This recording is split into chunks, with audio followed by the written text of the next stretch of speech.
মঙ্গলবার ভোরে সাবেক প্রধানমন্ত্রী ও বিএনপি চেয়ারপারসন বেগম খালেদা জিয়ার মৃত্যুর খবর পাওয়ার পর থেকে দেশজুড়ে নেমেছে শোকের ছায়া। তার মৃত্যুকে দেশের জন্য অপূরণীয় ক্ষতি বলছেন রাজনৈতিক, সামাজিক, সাংস্কৃতিক ব্যক্তিত্বসহ বিভিন্ন শ্রেণী পেশার মানুষ। এলাকার পুত্রবধূ খালেদা জিয়ার মৃত্যুর খবরে শোকের ছায়া নেমে এসেছে বগুড়ায়। দলীয় কার্যালয় ও বিভিন্ন এলাকায় আয়োজন করা হয়েছে দোয়া ও মিলাদ মাহফিল।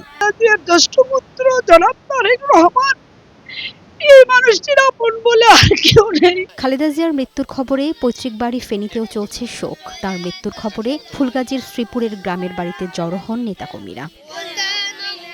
বেগম জিয়ার মৃত্যুতে জন্মস্থান দিনাজপুরে বিএনপি নেতাকর্মী, সমর্থক ও সর্বস্তরের মানুষের মধ্যে বিরাজ করছে শোকের ছায়া। দলের পক্ষ থেকে দলীয় কার্যালয়ে কোরআন খানির আয়োজন করা হয়।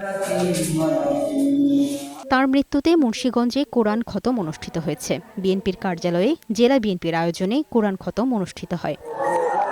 পঞ্চগড়ে বিএনপি ও অঙ্গ সংগঠনের পক্ষ থেকে শোক সভা ও দোয়া মাহফিলের আয়োজন করা হয়। বিশেষ শোকবার্তা জানান দলের কেন্দ্রীয় নির্বাহী কমিটির আন্তর্জাতিক বিষয়ক সম্পাদক ব্যারিস্টার মোহাম্মদ নওশাদ জমির।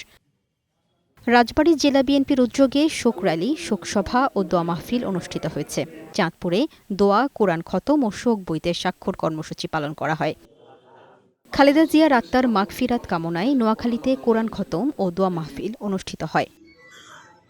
খুলনা মহানগর ও জেলা বিএনপির প্রতিটি ইউনিটে পালিত হচ্ছে শোক। যশোরেও শোক পালন করছে বিএনপি ও অঙ্গ সংগঠনের নেতাকর্মীরা।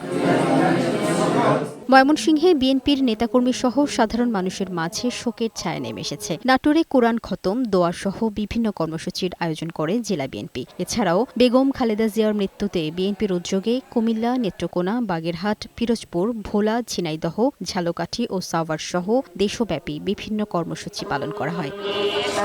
লামিয়া আক্তার, বৈশাখী সংবাদ।